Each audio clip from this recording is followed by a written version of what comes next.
ஏய், ஏன்டா இது மேல ஏறி உட்காந்துருக்கா? பார்க்கவே என்னவோ மாதிரி இருக்கு.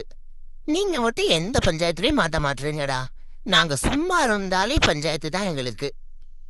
குள்ள வந்து உனக்கு உள்ள வர அவ்வளவு தேடி வந்துருச்சா? உனக்கு யார் பெர்மிஷன் கொடுத்தது? ஏன் மூலகட்ட முட்டாயே, நான் உள்ள வரவே இல்லை, வெளியில தான் நின்றுகிட்டு இருக்கா தெரியல. என்னைக்கு இந்த தங்கத்தை கொடுத்து கடையே விலைக்கு வாங்கிட வேண்டியதுதான். யாருப்பா கடையில? இந்தா, இது ஒரு 100 பவுன் இருக்கும். இதை வச்சுக்கிட்டு கடையை மட்டும் எழுதி தரியா? ஓ, இதை மட்டும் தான் தருவியா? போய் தொலை, இதை நான் எடுத்துட்டு போறேன். எதையாவது கொடுத்தானே கவலைக்கு தானே. பரவாயில்ல. ஏ கரிஷே, என்னடா பண்ற? நான் என்னவோ பண்றேன், உனக்கு என்ன? என்ன நோண்டிட்டே இருக்குமா? உனக்கு வேற வேலையே இல்லைல்ல. இந்த ரிங்க என் கூட எப்பயுமே இணை பிரியாம இருக்கக்கூடிய என் செல்லத்துக்காகவும் என் டார்லிங்காகவும் நான் வாங்கிட்டு வந்திருக்கேன். இது எப்படி இருக்கு பார்த்து சொல்லு. இது சாப்பிட்ற பொருள் இல்லைன்னு நினைக்கிறேன். இந்தா கையில போட்டு விடு. மம்மி, நான் அடக்க ஒழுக்கமா இருந்தா பொண்ணு பார்த்து தரேன்னு சொன்னீங்க. நான் ரொம்ப அடக்க ஒழுக்கமா இருக்கேன், கொஞ்சம் பாருங்க.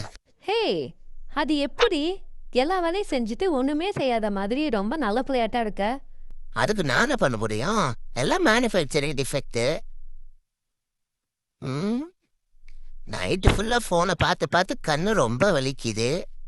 5 நிமிஷம் 5 நிமிஷம் சொல்லியே கிட்டத்தட்ட 6 மணி நேரம் ஆயிடுச்சு.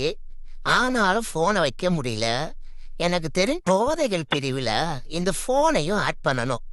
ஏன்னா எல்லாரும் போதைக்கு அடிமை இல்லையோ, இந்த போனுக்கு தான் அடிக்ட் ஆகுறாங்க. 5 நிமிஷம் போனை நோண்டல, அவ்வளோதான் அரம்பு தளர்ச்சி வர மாதிரி கை காலெல்லாம் நடுங்க ஆரம்பிச்சிடுது. இப்ப பாருங்க, கண்ணு எவ்வளோ வலி வலிக்குது.